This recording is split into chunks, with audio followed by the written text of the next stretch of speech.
A confidential memo from inside the Secret Service has surfaced, revealing unprecedented turmoil within the agency charged with protecting the president's life. What we're witnessing represents a fundamental rupture in the relationship between Donald Trump and the very people sworn to shield him from harm.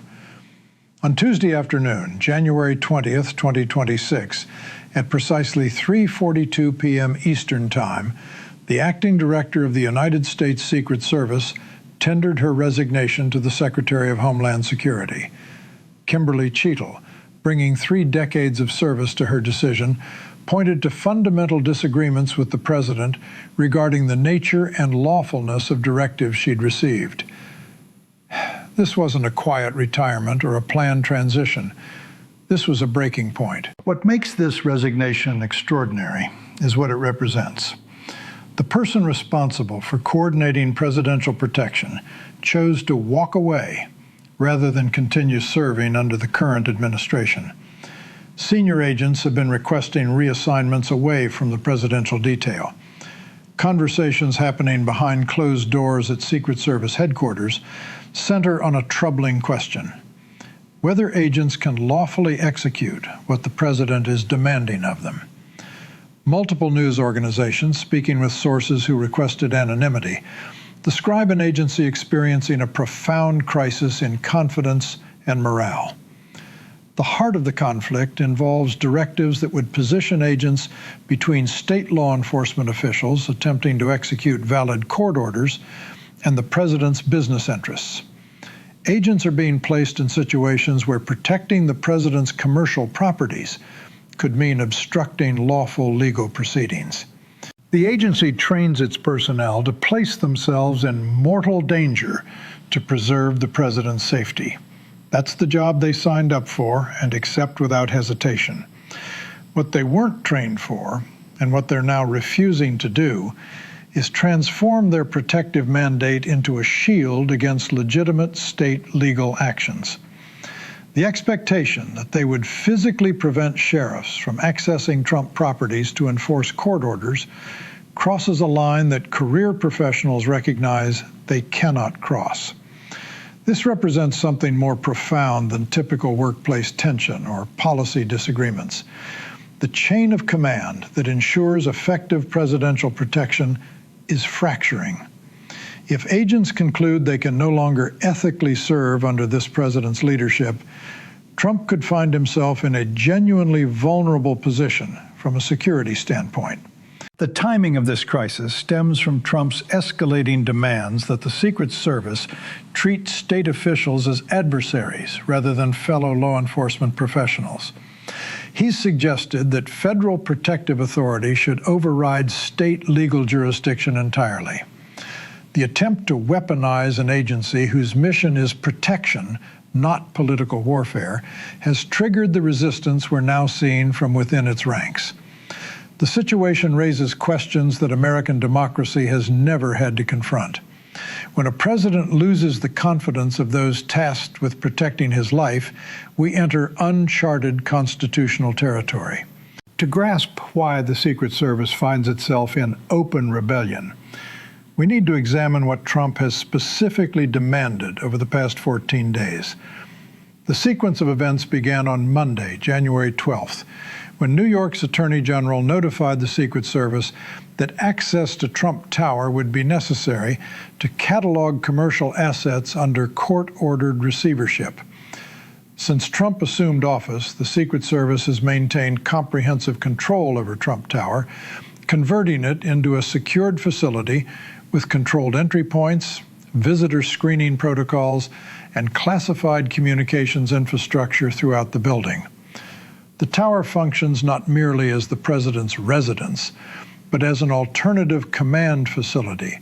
When New York Sheriff's Office personnel announced their intention to enter the building for the court-ordered asset inventory, Trump's reaction was immediate and intense.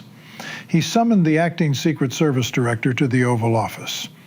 According to individuals present during that meeting, Trump insisted that Secret Service personnel physically bar New York law enforcement from entering Trump Tower. His argument rested on the premise that presidential residence converts the building into federal property, placing it beyond state jurisdiction. He contended that the Secret Service mandate to protect the president logically extends to protecting his property from seizure. Acting Director Cheetel explained the limits of Secret Service authority. The agency's legal mandate covers protecting the president's person, not his business holdings. While they can restrict access to spaces where the president is physically present for security purposes, they possess no authority to prevent law enforcement from executing valid court orders in commercial areas unrelated to presidential security. Trump rejected this explanation. He pressed Cheetel to construct a legal framework that would justify Secret Service intervention. He proposed invoking national security considerations. He suggested arguing that permitting state officials into the building could compromise classified equipment. He floated the idea of designating the entire structure as a restricted federal zone. Cheetel declined each of these approaches. She informed the president directly that what he was requesting would constitute illegal action. She reminded him that Secret Service agents swear an oath to the Constitution, not personal loyalty to any president. She made clear that if he insisted on this course, she would be left with no option but to resign. Trump temporarily retreated, but didn't abandon the objective. Throughout the following week, he attempted a different strategy. He bypassed Cheetel entirely and began making direct appeals to senior agents on his protective detail. He asked them individually whether they would be willing to position themselves at entry points and deny sheriffs access. He framed these requests as questions about where their loyalty truly lay, to him personally or to bureaucratic regulations. He attempted to transform a legal issue into a test of personal allegiance. Some agents reported these conversations to their supervisors immediately. Others found the requests disturbing enough to formally request transfers away from the presidential detail. By Friday, January 16th, Cheetel learned that Trump was deliberately circumventing the established chain of command. She confronted him directly. According to accounts that subsequently leaked, the exchange was contentious. Cheetel told Trump he was undermining the institution's integrity. She explained that agents were being forced into an untenable situation. She warned that continued pressure would devastate agency morale and operational effectiveness. Trump's response was explosive. He accused Cheetel of betrayal. He claimed the Secret Service had been infiltrated by deep state operatives. He suggested Cheetel should be removed and replaced with someone who understands that presidential needs take precedence over everything else. The meeting concluded without resolution. Then came the weekend of January 18th and 19th. Trump spent those days at Mar-a-Lago, where he convened a private gathering with several former military and law enforcement figures who form part of his informal advisory network. These individuals hold no government positions. They're private citizens who maintain Trump's confidence. According to sources briefed on the discussion, Trump explored the possibility of establishing a private security organization to supplement or perhaps replace Secret Service protection.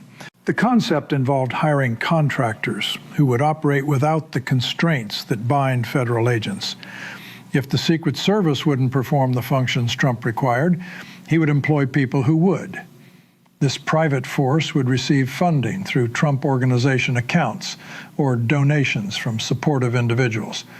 Their mandate would encompass protecting Trump properties from asset seizures and providing an additional security layer under Trump's direct control, outside government oversight. When information about this plan reached Secret Service leadership, it represented the final provocation. The notion of a president creating a parallel security apparatus outside governmental authority and accountability is unprecedented in American history and profoundly concerning. It suggests Trump no longer maintains confidence in official protective institutions. It raises fundamental questions about legal authority and democratic oversight. On Tuesday morning, Cheadle approached the Secretary of Homeland Security and informed him of her resignation. She explained that she couldn't continue serving a president actively working to undermine her agency while simultaneously building his own private security force. Her resignation was accepted without delay. By Tuesday afternoon, the news had leaked to media organizations. The resignation of a Secret Service director transcends a simple personnel change. It signals that the relationship between Trump and federal law enforcement has completely fractured. The Secret Service isn't alone in its resistance. The FBI has been in a state of quiet opposition for months. Director Christopher Wray, whom Trump himself appointed, has reportedly engaged in multiple confrontations with the president over Trump's demands that the FBI investigate his political adversaries.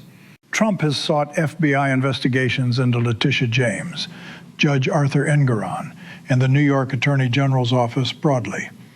He's suggested their actions constitute a criminal conspiracy to deprive him of property rights. Wray has consistently refused these requests. He's explained that the FBI doesn't initiate investigations based on presidential grievances. Investigations require evidence of federal crimes. No such evidence has been presented that would justify investigating state officials executing lawful court orders. Trump has threatened Wray's dismissal repeatedly.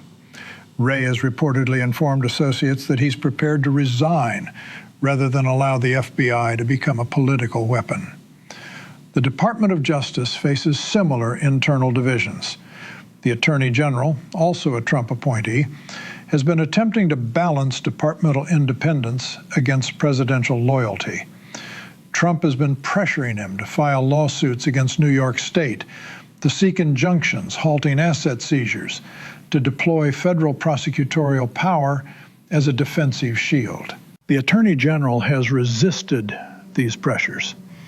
He's authorized federal court filings on limited procedural grounds, but has refused to transform the DOJ into Trump's personal legal representation. Sources within the department report that career prosecutors are outraged. They view Trump's requests as a corruption of their institutional mission. Multiple senior officials have quietly begun exploring exit strategies and updating their professional credentials. The Department of Homeland Security, which oversees the Secret Service, is equally conflicted. The Secretary finds himself caught between presidential loyalty and institutional integrity. The Secret Service Director's resignation places him in an impossible position. Appointing a loyalist willing to execute Trump's directives risks triggering mass departures of career agents. Appointing an independent professional risks Trump viewing it as betrayal. Throughout federal law enforcement and national security agencies, career professionals face identical dilemmas. Do they comply with presidential orders that require crossing ethical and legal boundaries, or do they resist, resign, or disclose information to the press? The resistance is expanding, and Trump's capacity to govern effectively is disintegrating. Let's examine the operational implications when Secret Service leadership resigns and agents begin refusing directives. The immediate concern involves presidential security itself. The Secret Service employs approximately 3,000 special agents and 1,300 uniformed officers. The Presidential Protective Division, which provides direct presidential protection, comprises roughly 300 agents. These are elite professionals, among the world's best-trained protective personnel. But they're also exhausted, demoralized, and increasingly conflicted about their role. When Acting Director Cheadle resigned, she took with her decades of institutional knowledge and experience. The Deputy Director, who would normally assume leadership, is reportedly also contemplating resignation. If senior leadership departs, the agency loses strategic direction. Day-to-day protection continues because established protocols govern operations. But the agency's capacity for long-term threat assessment, interagency coordination, and morale maintenance becomes compromised. More troubling is the potential cascade effect if agents resign or request transfers in significant numbers. Replacing Secret Service agents requires months of processing. They undergo extensive background investigations, psychological evaluations, and specialized training. You cannot rapidly hire replacement agents. If the Presidential Protective Division loses even 10% of its personnel, coverage becomes thinner, protection becomes less comprehensive, and risks increase. Trump's proposed solution involves hiring private contractors. This approach introduces genuinely dangerous complications. Private security contractors operate outside the legal framework that governs federal agents. They lack law enforcement authority. They cannot make arrests. They cannot claim federal jurisdiction for their actions. If Trump deploys private contractors to guard his properties, and those contractors clash with state law enforcement, legal authority becomes unclear. The contractors could face arrest for obstruction. The state officials could face lawsuits. The resulting legal chaos would be unprecedented. There's also the fundamental question of loyalty and control. Federal agents swear oaths to the Constitution. Private contractors work for whoever compensates them. If Trump pays them through personal or corporate accounts, their loyalty belongs to him personally, not to the office of the presidency. This creates a parallel power structure operating outside governmental authority and accountability. It's the kind of arrangement characteristic of authoritarian regimes, not democratic governments. Intelligence and law enforcement officials are monitoring this development with serious alarm. The concern extends beyond Trump's properties. The concern centers on what happens if Trump decides to deploy his private security force to intimidate political opponents, disrupt legal proceedings, or create chaos he can exploit politically. Some analysts are drawing comparisons to paramilitary groups that have enabled autocrats throughout history. These comparisons may seem extreme, but they reflect the level of concern within the national security community. Another operational concern involves coordination with local law enforcement. The Secret Service works closely with state and local police whenever the president travels. They coordinate motorcade routes, secure venues, and develop emergency response plans. But if state and local law enforcement view the Secret Service as compromised or acting improperly, that coordination collapses. If the president travels to a state where officials oppose him, and if those officials believe the Secret Service is being used to obstruct state legal proceedings, they might refuse cooperation. The president could find himself without the comprehensive protective coverage he normally receives. This is unprecedented. The Secret Service has always been regarded as apolitical and professional. Now that reputation is in question, and once lost, trust is extraordinarily difficult to rebuild. Now let's discuss the legal and constitutional implications of a president creating his own private security force, because this moves us into genuinely uncharted constitutional territory. The Constitution grants the president command of the armed forces and authority over executive branch agencies. But that authority has limits. The president cannot create his own military outside the chain of command. He cannot hire mercenaries to enforce his personal will. If Trump creates a private security force, funded through non-governmental sources, serious legal questions emerge. Who do these contractors report to? What legal authority governs their operations? Who bears liability if they violate someone's rights? If a private contractor working for Trump physically blocks a sheriff from executing a court order, does that constitute obstruction of justice? Is Trump personally liable? Can he be prosecuted? Constitutional scholars are divided on how to analyze this situation. Some argue that once Trump leaves office, he can be held criminally responsible for any illegal actions his private force committed at his direction. Others argue that even while in office, using private security to obstruct legal proceedings could constitute grounds for impeachment. The House Judiciary Committee has reportedly begun preliminary discussions about whether Trump's actions related to the Secret Service and private security constitute obstruction of justice. If the committee determines that Trump has been attempting to use federal agents or private contractors to block lawful state court orders, they could draft articles of impeachment. But impeachment is a slow process. By the time articles are drafted, debated, and voted on, the asset seizures will likely be complete. Trump understands this. He's playing for time and chaos. Another legal issue involves whether members of Trump's private security force could face criminal charges if they physically prevent law enforcement from executing a court order.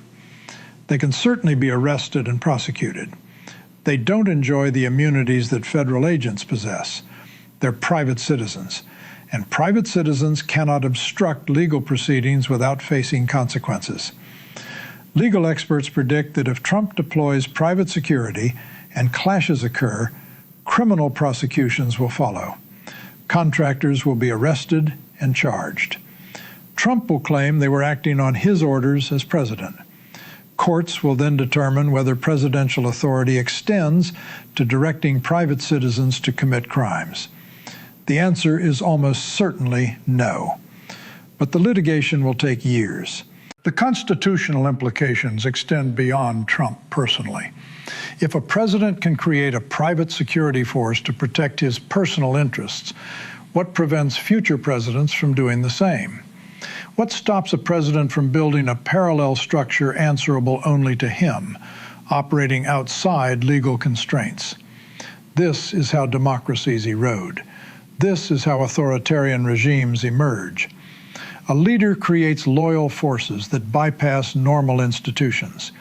Those forces become enforcers of the leader's will, and the rule of law collapses.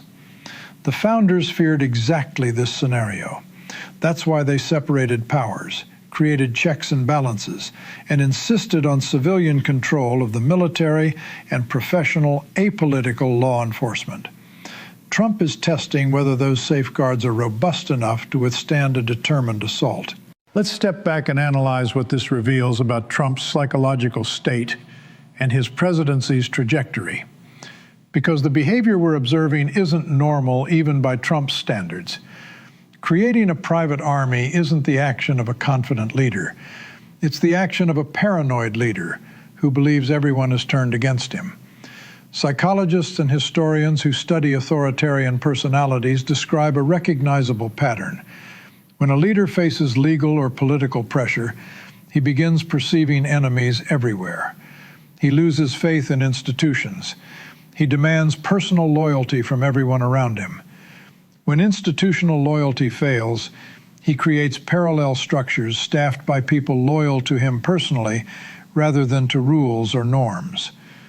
Trump is following this pattern precisely. He's lost trust in the Secret Service because they wouldn't do what he demanded.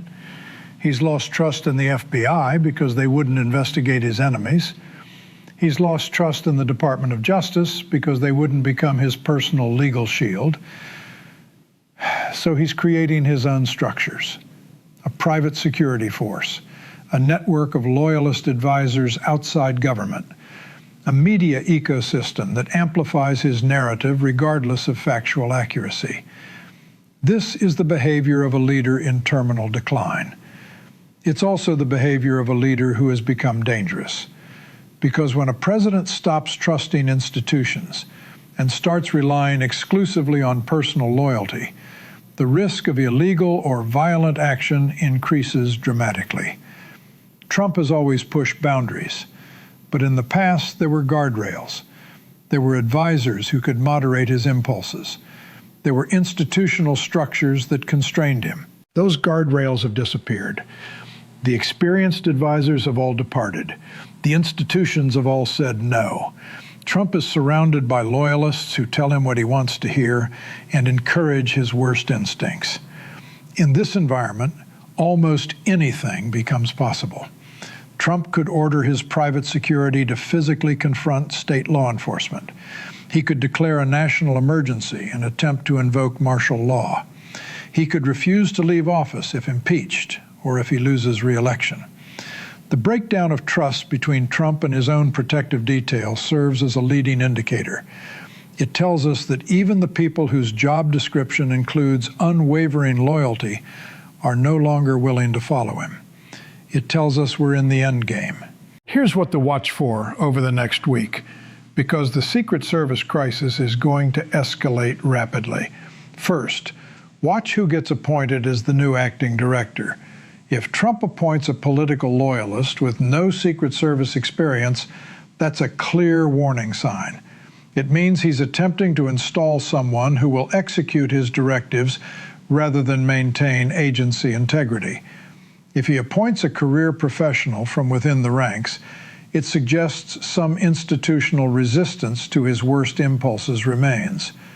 Second, watch for mass resignations or transfers. If dozens of agents request transfers off the presidential detail, it indicates morale has completely collapsed. The Secret Service will attempt to keep this information confidential, but leaks are inevitable. Watch for stories in major newspapers about agents leaving in protest. Third, watch for the deployment of private security. If armed contractors appear at Trump Tower or other Trump properties, if they're wearing uniforms or identifying themselves as working for Trump, that's the moment the private army becomes reality. Document everything. This will become evidence in future legal proceedings. Fourth, watch for clashes between private security and state law enforcement. If New York sheriffs attempt to enter a property and are blocked by private contractors, if there's a physical confrontation, that's the moment this crisis becomes a law enforcement emergency. Expect arrests, litigation, and chaos. Fifth, watch for statements from current and former Secret Service agents. If agents start going public with their concerns, giving interviews or writing opinion pieces, it means the dam is breaking. These are disciplined professionals who normally don't speak out. If they do, it's because they believe the situation is grave enough to risk their careers. Sixth, watch for congressional action. The House Oversight Committee has jurisdiction over the Secret Service. If they call hearings, if they subpoena the former acting director, if they investigate Trump's attempts to pressure the agency, that signals Congress is preparing to act. Seventh, watch for international reactions. Foreign intelligence services monitor presidential security closely. If they perceive that the Secret Service is compromised or that Trump's protection is weakened, they might see opportunities. Watch for increased security threats or suspicious activity around Trump properties. Eighth, watch Trump's rhetoric. If he starts attacking the Secret Service publicly, if he starts praising his private security, if he starts suggesting that federal law enforcement is disloyal, he's setting the stage for more extreme actions.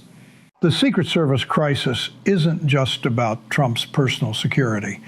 It's a symptom of a presidency in complete collapse. When the people whose job is protecting the president decide they cannot trust him or follow his orders, the entire system is breaking down.